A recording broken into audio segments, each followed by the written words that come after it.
এরকম পুরো আমার ক্যারিয়ারটা ধ্বংস করে দিলে। নারী জাতীয় দলের সাবেক অধিনায়ক জাহানারা আলম তার বিরুদ্ধে যৌন হয়রানির অভিযোগ নিয়ে যেভাবে প্রকাশ্যে সবকিছু ফাঁস করলেন এবং কাঁদলেন, সেটা নেহাত শুধু একজন নারীর অসহায়ত্ব বা অভিযোগ নয়, এটি পুরো দেশের ক্রিকেট প্রশাসনের ভেতরের নৈতিক পতনের এক কুৎসিততম দৃশ্য।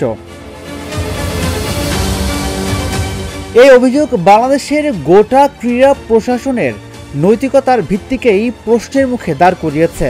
সবচেয়ে আশ্চর্যের বিষয় হলো, জাহানারা আলম মিডিয়ার কাছে এই অভিযোগ করেছেন মাত্র দিন কয়েক আগে, কিন্তু তার অভিভাবক সংস্থা বিসিবিকে তিনি জানিয়েছিলেন বছর দুয়েক আগে। এত ভয়াবহ অভিযোগ, অথচ বিসিবি সেটা পুরো দস্তুর চেপে যায়।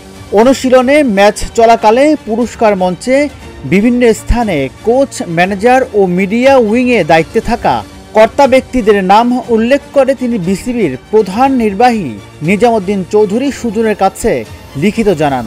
কিন্তু বিসিবির প্রধান নির্বাহী নিজামুদ্দিন সুজন কোনো ব্যবস্থা নেননি। প্রশ্ন উঠেছে, প্রধান নির্বাহী কেন কোনো ব্যবস্থা নেননি? বিসিবির ব্র্যান্ড ইমেজ ক্ষুণ্ণ হবে বলেই কি তিনি এমন ভয়াবহ ঘটনা চেপে গিয়েছিলেন? শুধু একবার চিন্তা করুন, একজন নারী ক্রিকেটার, যিনি দেশের সাবেক একজন অধিনায়ক, যিনি 16 বছর জাতীয় দলের হয়ে খেলেছেন, ক্রিকেটে তার ক্যারিয়ার 18 বছরের।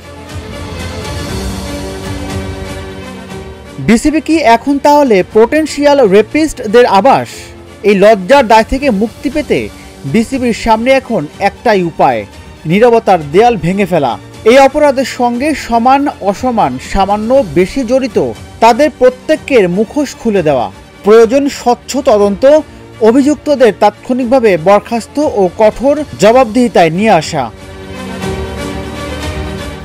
আর যদি তা না হয়, তাহলে মিরপুরে বিসিবির সাইনবোর্ড থেকে হোম অফ ক্রিকেট এই ট্যাগলাইন মুছে লিখে দেওয়া উচিত, safe zone of rapist. Rajibul Islam, Dhaka journal.